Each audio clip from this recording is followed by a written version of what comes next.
Hey folks, so today we're going over intakes, specifically intakes involving Theranest, or how they involve Theranest. I won't get too heavy into kind of clinical stuff. I'll save that for your supervisors. But this is just kind of a walkthrough of the intake on Theranest. So I'll do a little bit of talking at you, and then I'll share my screen and I'll show you what it looks like in the system. So before the intake session starts, we'll start there and we'll start with steps. So first, the client will be assigned to you, the therapist, and then you will call the client and schedule the intake. So some things to go over when you make that call. Ask the client if they have access to internet and a smartphone, tablet, or computer. If they do have access, then ask them if the client prefers in-person or telehealth appointments. And we'll go over the difference in procedures and stuff momentarily for that. You also want to ask if the client has been seen previously at Servicios. And that's really important because they might already be in Theranest. They might just be archived, and we don't want to create duplicate clients. That not only costs the agency money, but it's bad for coordination of care. So always check and see if they were seen at Servicios previously. Verify the spelling of the client's name, super important. And also verify the client's payer status. So there's some examples of this in the Theranest manual, but basically the client can't do their intake until I've verified their payer source. So an example of this, it might say on the wait list that the client is self-pay. So you might say, I see here that we have you as self-pay. Do you have private insurance? And if the client says yes, you'd say, well, because we don't accept private insurance, the cost would be $25 a session unless your private insurance does not cover mental health therapy. If that's the case, there may be funding available for the sessions to be of no cost to you. And side note, that's if the client has a social security number, but their private insurance does not cover mental health, then they qualify as safety net. But if the client says no, they don't have private insurance, or if they say no, they don't have private insurance, you would ask them if they have a social security number. Because if yes, then again, there's funding available, aka the safety net funding, that allows us to see documented clients that are uninsured or underinsured at no cost to the documented client. So that would be the time to let them know about that funding. And then if they do not have a social security number, then you would say the self-pay is correct and the rate is $25 per session. You might also want to inform them that we have a sliding scale fee if they're willing to bring in proof of income. So that's kind of what to do in the self-pay realm. If the client has Medicaid, make sure that or the billing coordinator or somebody has verified that the Medicaid is active that month. Medicaid likes to change monthly. And then same for victims comp, make sure that the client has established victims compensation, which means they'll have a CVC number, a crime victims compensation number. And that means that victims comp has allowed for 3 initial sessions prior to the treatment plan. And so it's really important that their victims comp is valid before we see them. And if their safety net, if it says their safety net, just make sure the client is documented and does not have insurance, or that their insurance does not cover mental health. Okay, so that's kind of what you want to cover in that conversation when you're scheduling the intake. You may also want to include other clinical stuff, but again, I'll let the supervisors go over that with you all. So for telehealth intakes, the client has access to internet, access to computer, smartphone, or tablet, and is willing and able to join therapy remotely. Then you will create the client's profile in Theranest first, and you will verify name spelling before you create that profile. And you will share the first batch of intake forms with the client. And we do have a video on that process, and it's also in the manual, so I won't spend time on it here. Make sure that the client signs that initial batch of forms prior to the intake, or they can't be seen. They have to have their forms completed prior to the intake. Another side note is please don't send clients paperwork the day of the intake. Always give them ample time to complete it prior to the session. And then send a reminder to the client about the intake either 1 or 2 days ahead of time to ensure that they arrive. For in-person intakes, it looks a little different. Clients can still fill out intake paperwork online if they have access to a computer, but just prefer to come in person. That's totally fine. Again, you'll send that initial batch of intake paperwork and they'll sign it. And then there's more paperwork during the intake, but we'll go over that later. So clients can fill out the intake paperwork through the portal. If they are unable to do that and need to fill out the paperwork in person, ask them to come 30 minutes to an hour ahead of the intake appointment time, and you will print out the initial packet and give it to them when the client arrives. It's the same initial packet that we send through the client portal. It's just a paper copy. During the session, the therapist will begin the custom form behavioral health intake note on Theranest, which I will show you in a moment. And you will also do the DSM-5 screening. There's one for 11 to 17-year-olds and there's one for 18 and up. And you'll do that screening in the session as well. And you'll also go over your mandatory disclosure because that needs to be gone over in person and signed separately than the other intake paperwork.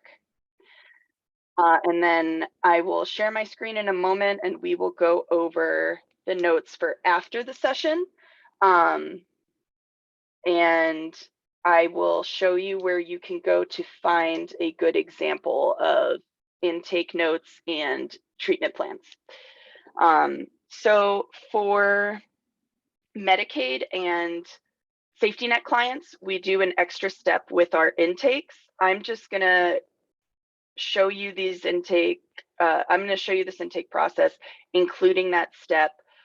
Just know that you don't have to do the little 15-minute appointment before the intake if the client is victims comp or self-pay. I think it's good practice to do it all the time, but it's up to you.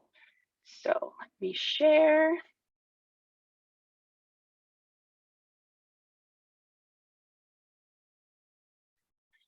All right, so we're gonna go search for my sample client, Sammy. Perfect. So we've created the profile, we've sent the intake paperwork, or they're coming in to print it. It doesn't really matter because we are finished with our session. So the first thing we want to do now that the profile is created and everything, we just want to make sure that the appointments are linked correctly to the client in the calendar. So you'll see this is my first appointment. The client's name is there. And there's these little blue kind of bars that show up on the calendar. That means that it linked correctly. You can also see this view linked progress note, which means it linked to the note correctly. But we just want to make sure that both appointments, that 15-minute appointment and the 2-hour intake, were all linked correctly and in the system. So that's good. Now we go back to our case for Sammy. This here is the case I'd like you all to look at for an example of an intake and treatment plan. I think it it's definitely had notes pulled from several different clients, so it might not all make sense, but that was for HIPAA purposes. And I think it'll mostly make sense as we go through it. So when you're in the session, you'll be filling this out with the client. It's the custom form behavioral health intake note. I provide you with an example of one of those here, and definitely ask your supervisor if you have questions about this particular intake. You do finish and sign the intake after the client leaves, because you have to go back and write the presenting problem, and you have to go back and write the admission summary in this piece here. So then you'll save it and you'll get it approved by your supervisor, and then you'll sign. The next thing you want to make sure is done is that the diagnoses are entered into Theranest, and that's done on the initial assessment and diagnostic codes page. We have videos on it and it's in the manual, so I won't go too heavily on this, but make sure that the diagnoses are entered, and that down here under presenting problem, you write C custom form behavioral health intake note. That allows any auditor to know that this isn't all we did for the intake and we left it all blank. We actually just did our intake over here instead. So that's why it's really important to keep that note. I usually have a document on my computer or a little sticky note on my desktop that has this phrase, so I can just copy and paste it into everything if I need to. Next, we go to progress notes. So going back to Theranest being like a triangle, and then progress note needing to link to the calendar, and the calendar needing to link to the client. That's very relevant here. So for an intake, you will likely have two progress notes. One is that 15-minute screening note that we get extra dollars from Medicaid and Safety Net for. And the other one is the note that just basically says the custom form intake note. So we'll look at that one first, or we'll look at the 15-minute one first. So this is that 15-minute code I was talking about for Medicaid and Safety Net clients that we want to add in before their intake. You can see here by the appointment information that the appointment is linked properly. When the appointment is not linked properly, it will say no appointment right here. And then for the session focus for this 15-minute note is just going to be a summary of it's going to be the admission summary. I apologize. The thing you type at the very end of your custom behavioral health intake note. That goes there, you save, get it approved by your supervisor and have it signed. The other progress note that is the 2-hour-long appointment, all you have to do for that one is, again, make sure that it's linked properly, and also write C custom behavioral health intake note right in this box right here. Again, save it, get it signed and approved.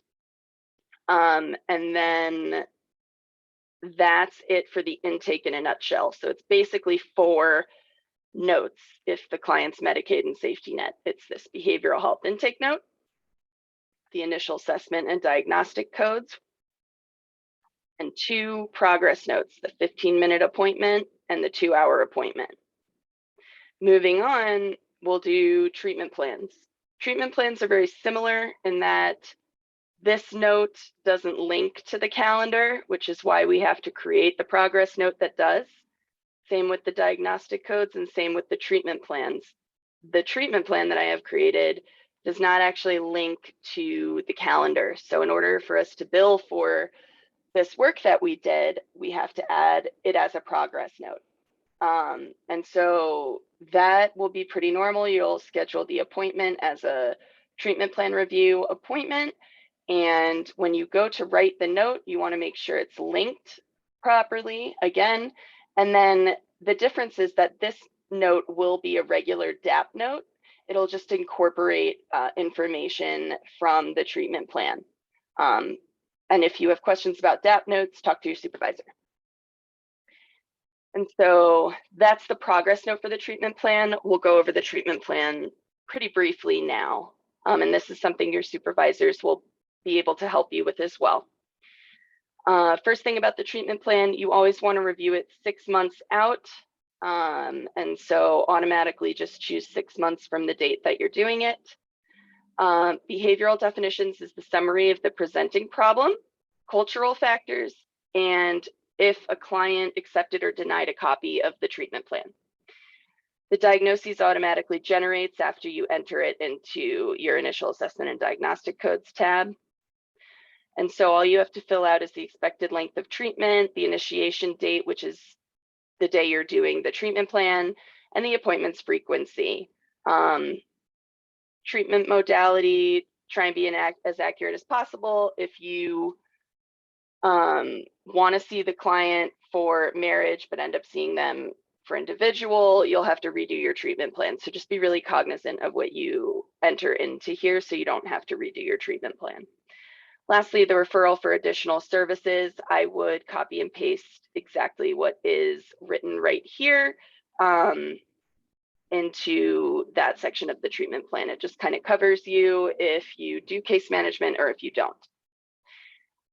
Then there will be a button down here that says add goals. Typically you want 3 goals. Each goal can have multiple objectives. My understanding is the goal is in the client's words. The objectives is in the therapist's words, and it's the therapist's like intervention that they're going to do.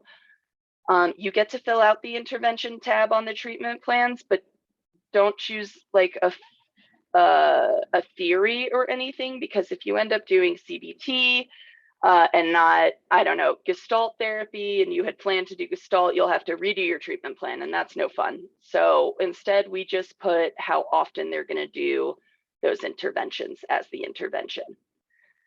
You can also update if the client is in progress on that goal, completed that goal, or hasn't started that goal. You can edit all of that on the treatment plan when it's in its editable format, which it is not right now because I have signed it. So you'll always want to save the treatment plan, get it approved by the supervisor prior to having it signed by the client and yourself. And I believe that is really all I have for intake and treatment plan notes and how they should look in Theranest.